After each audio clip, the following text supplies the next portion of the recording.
Nous avons répondu à la sollicitation du PDCI RDA en raison des contentieux électoraux qui sont engagés à la suite d'un grand nombre de fraudes qui ont pu être constatées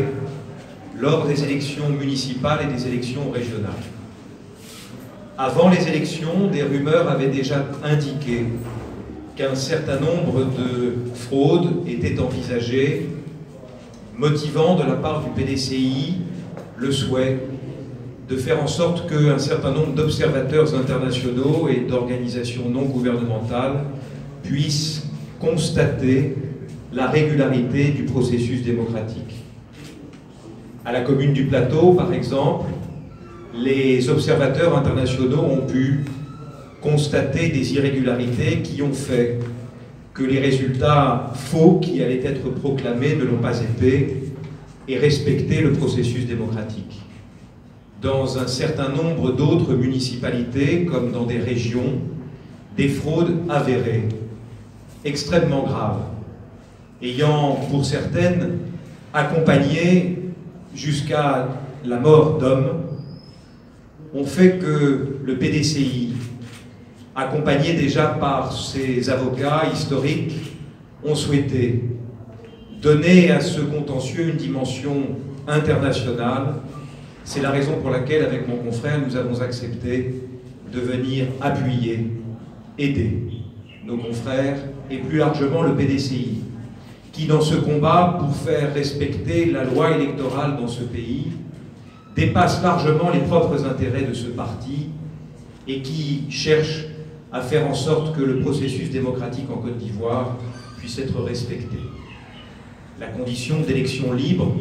est une condition essentielle dans un pays démocratique et au regard des échéances extrêmement importantes en 2020 et notamment l'élection présidentielle, ce qui s'est passé mérite qu'un regard international soit porté et que surtout la justice de ce pays fonctionne et constate des irrégularités constatées. C'est la raison pour laquelle nous avons rejoint cette équipe,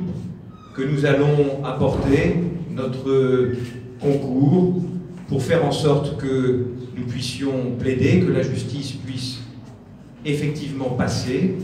constater les irrégularités et que la République de Côte d'Ivoire puisse, sans aucune difficulté, préparer les prochaines échéances démocratiques dans le plein respect de la loi et de ses électeurs. C'est la mission qui nous a été confiée par le PDCI, qui, une fois encore, au-delà de ses propres intérêts et de la défense de ses candidats dans ces élections qui, malheureusement, pour certaines, leur ont été volées,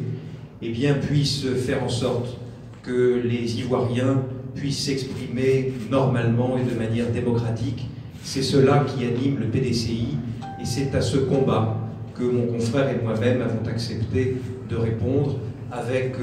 beaucoup d'entrain et beaucoup de vigueur. Nous allons apporter notre compétence juridique pour pouvoir faire en sorte que ce combat judiciaire soit un combat loyal et qu'il permette aux candidats malheureux du PDCI de recouvrer la légitimité qui leur a été donnée par les urnes. Merci.